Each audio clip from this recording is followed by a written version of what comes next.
Welcome, ladies and gentlemen. It's Richie from Richie Studios, and tonight we're going to be talking about the latest state of play that talked about Horizon Forbidden West. We saw 14 minutes of gameplay with a lot of action-packed stuff. Now, the first thing I want to say is that compared to Horizon Zero Dawn, this game is just vivid. It's alive. It's gorgeous. It's just much more. It feels much more fresh. The environments look so much better. The world really feels alive. Not that Horizon Zero Dawn didn't, but this one just feels more alive. It feels more like the world is right there. You can see the plants and the trees. Everything just feels like everything's moving. Even Aloy's face, you can see her, like, basically the tiny little facial hairs people have.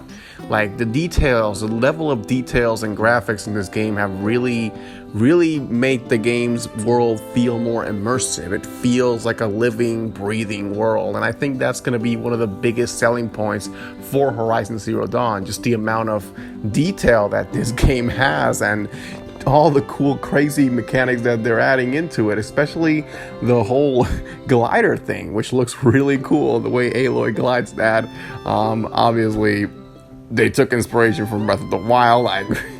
Come on, like it's super obvious they did, and I think that's a good thing. I think any good inspiration that you get from any other developer, any other game, is inspiration that developers should use to improve their titles.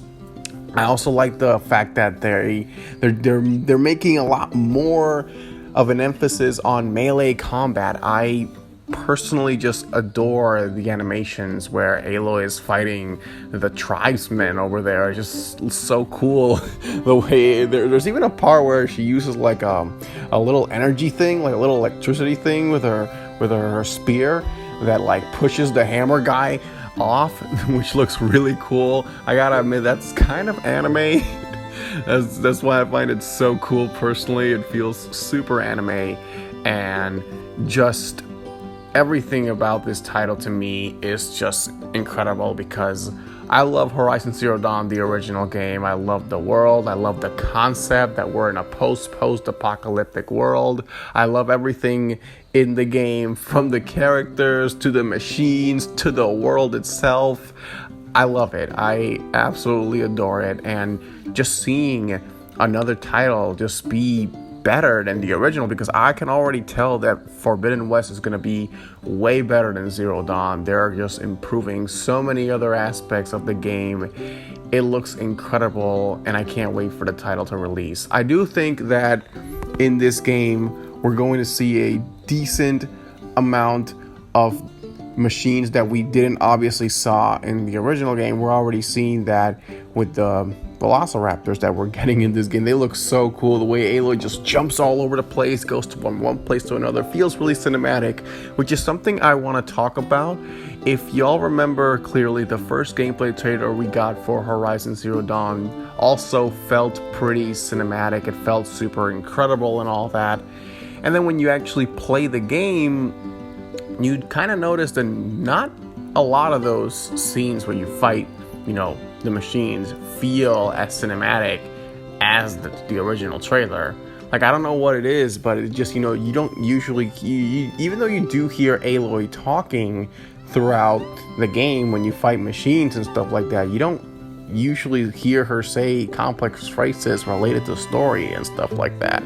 That's something that I realized from Zero Dawn, is that they made that first trailer where it was still called, that was back in E3 2015 when it was still called Project Horizon. I remember that clearly, where she fights the Thunderjaw, and just like I feel that, I don't know if this particular gameplay trailer that they're showing, the 14-minute gameplay trailer, is actual gameplay from the game, something that we're actually going to see in the game, or something like a little showcase, a little tech demo, like the first trailer was. I do remember some scenes of the older trailers for Zero Dawn just not being in the actual game, so I wouldn't be surprised if this was also the case with Forbidden West. We'll have to wait and see how that plays out and how much of this actual gameplay translates into the game itself, and it's not just some tech demo.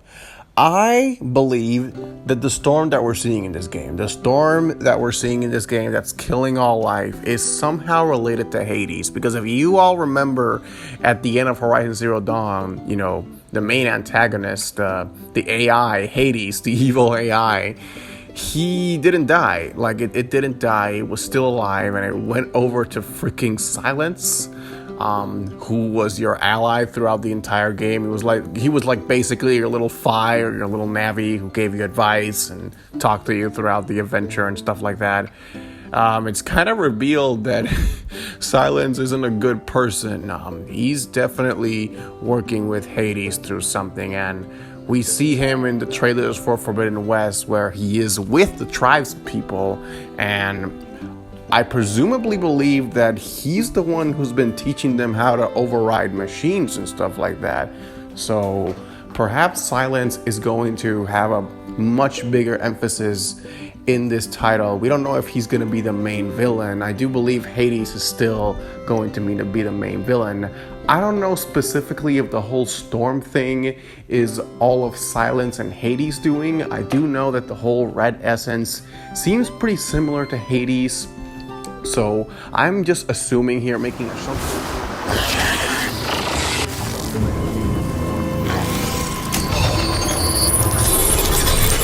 That should do it.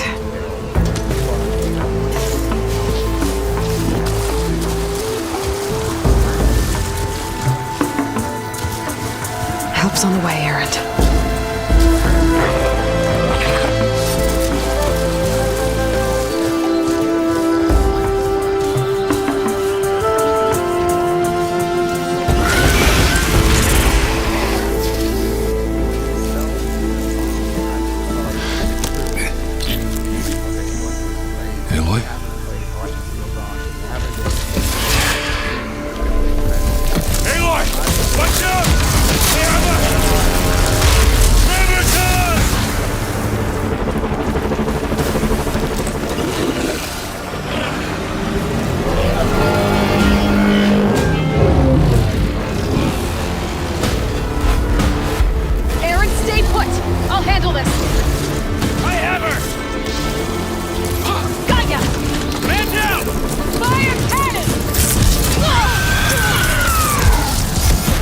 Keep moving. Bring us around!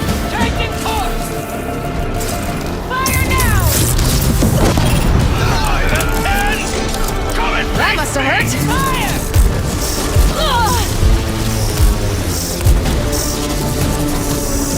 Fall back! I have to stay ahead of it. Gotta slow you down.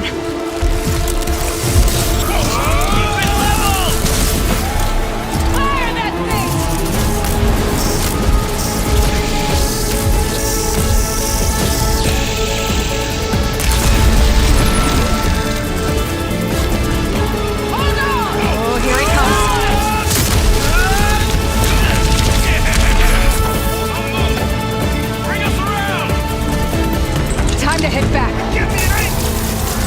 We're under fire!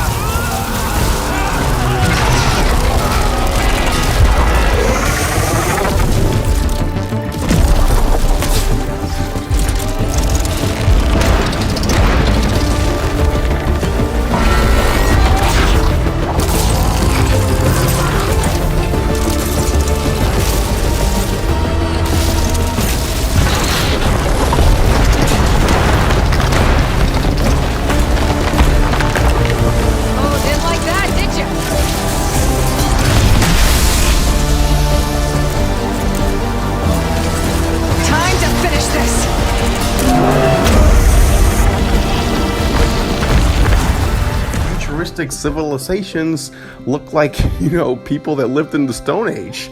And I think that's just so cool. When I say that, I don't mean that, those civilizations, were like without technology or anything. I'm just saying that it makes futuristic civilizations and, modern world civilizations look old. And that is so cool. That is just one of the charms I find from Horizon in general that just spreads throughout the franchise. I can't wait to see when this game comes out, just all the machines that they're going to show, because we've only seen, in terms of machines so far, we've only seen 4 new ones. There was that big turtle guy that we see in the first trailer. There was the freaking mammoth.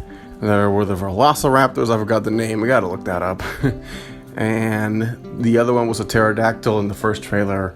And that's about it. That's the first 4 new machines that have been confirmed. I don't know how many returning machines we're going to see. Speaking of machines, I was going to say machines.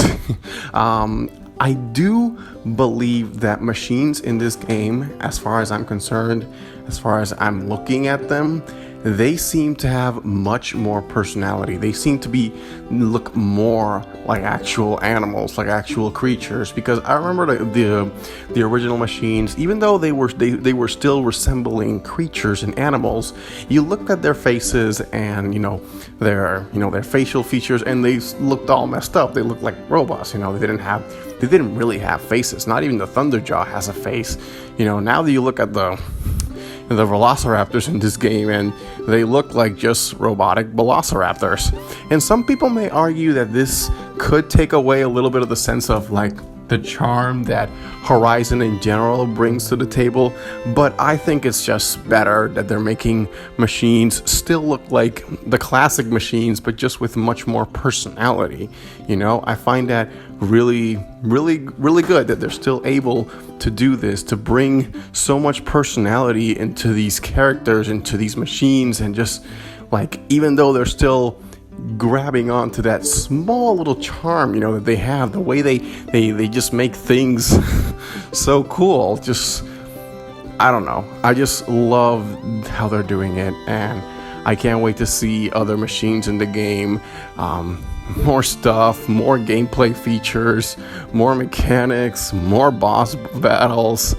All cool, sort of cool stuff. We already know that old characters are returning. Aaron was in this game. I don't know if like any of the other characters are going to be in there. The Karja are definitely going to be there. It's kind of weird. Aaron was only captured because Aloy sent him to find that device that she needed.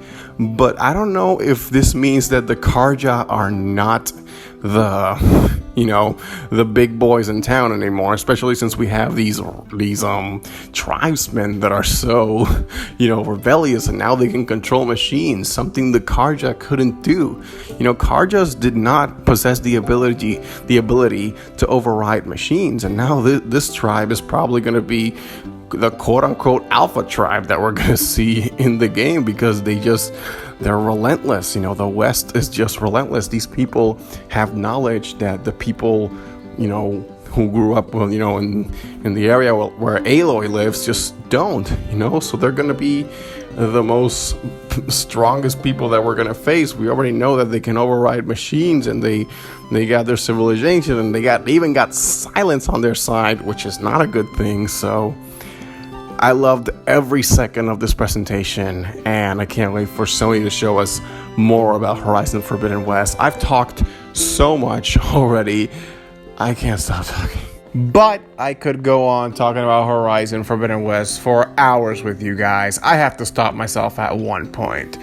That's all for today's video, ladies and gentlemen. Make sure to hit that like button, hit that subscribe button. If you haven't subscribed already, subscribe to my channel. I'm trying to make as much videos as possible, talking about games all the time. Comment down below, and if you like something, if you didn't like something, comment as well. This has been Richie from Richie Studios.